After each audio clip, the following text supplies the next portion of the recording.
All right, guys, today we're going to try to do a little maintenance on this trailer. We're going to change the brake fluid. We're going to try to suction the brake fluid.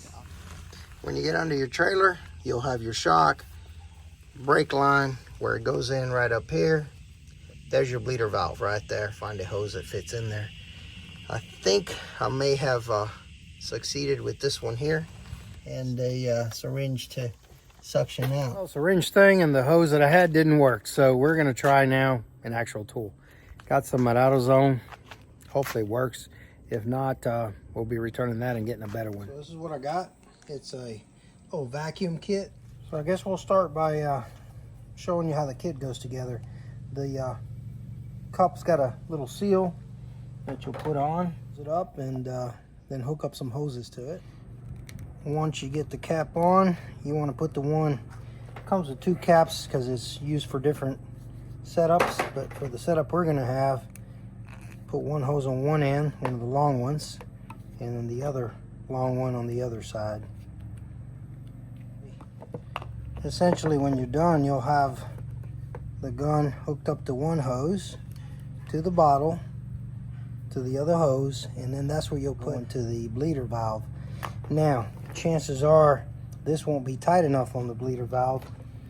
This is where this comes in. It's got a bunch of adapters for different situations, and comes with this two-way connector. We're going to connect one end to here and this end to this and this into the bleeder valve. Should be tight enough and hopefully provide enough of a vacuum. Now I'll get up to this. So I'm going to put a bit of a vacuum on it. Let's open it up and see what happens. It's coming down. Well, must have got a lot of air in earlier when I was trying to rig my setup. Just keep working at it.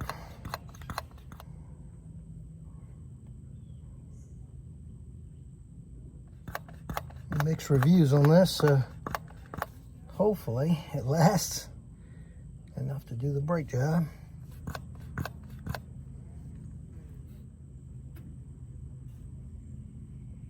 I'm starting to see some air bubbles. I must have introduced a lot of air in there. Slowly coming down, but I am getting some bubbles coming down. Now the trick here is you don't want the oil to go past that little cup and into this gun. You'll mess it up. It's all supposed to go down this line into this little cup. And you want to keep the vacuum up. Close that up for a second. Pump some more. Let's try a little more vacuum. Let's put it at 20 if it'll do it.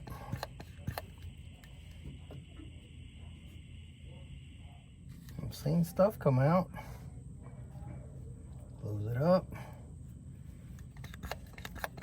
I didn't think I introduced that much air. That's what we get for rigging stuff up. Let's keep doing this. Well, guys, I was working and all of a sudden gun broke. It looks like there's a little spacer, a little nut that holds it, so I'm gonna try to fix it because I hate to go back to the store and start over now that it was starting to work. Let me see what I can do. All right, we're back in business. It's a little nut on here that came apart with a little spacer that holds this together. I'm not gonna lie, that was disappointing, but I'm glad I got it fixed. Just have to keep an eye on that nut. Seems to be working. It also gives you a good forearm workout. Not exactly built tough, but it is working. Although my arm and hand are about to fall off. Let me check the reservoir. And we are getting some of that old brake fluid out of there. Now these trailers take .5.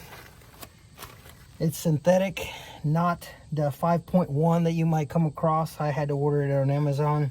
Most of my local, actually all of my local stores here did not have the 5. They had 5.1 or something like that, not the same. Tried to clean the reservoir as best I could. Took a little rag and rubbed all around, got all that rust that was accumulating since this is not mixed with water. So that's as clean as it's gonna get. We're gonna pour some new brake fluid. This is the stuff I got. So if you look on the cap, it's got a military specs on there, but it's equivalent of .5. All right, guys, let's pour some in. And you'll notice is this stuff is purple. Can't even see through it, whereas that stuff was clear and yellow. Pretty old. So now we're gonna pump down below till we start seeing purple. That could be a while. So every now and then I'm making sure that little nut underneath the handle is still tight. Let's continue. Guys, fluid's still coming out.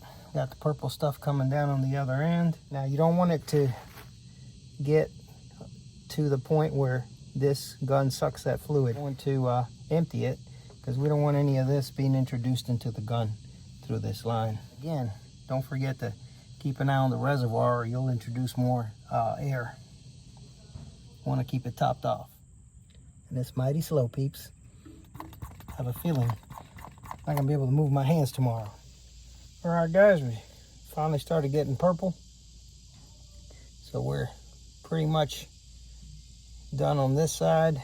Now I want you guys to see what I did towards the end. I've got this thing pointed up or slightly at an angle, so when I open it, it points straight up. And I've got this loop, did a little P-trap here. It allows me to then see as I open it up here towards the end. I'm getting all purple, so I know I'm good. I just want to make sure the air is out.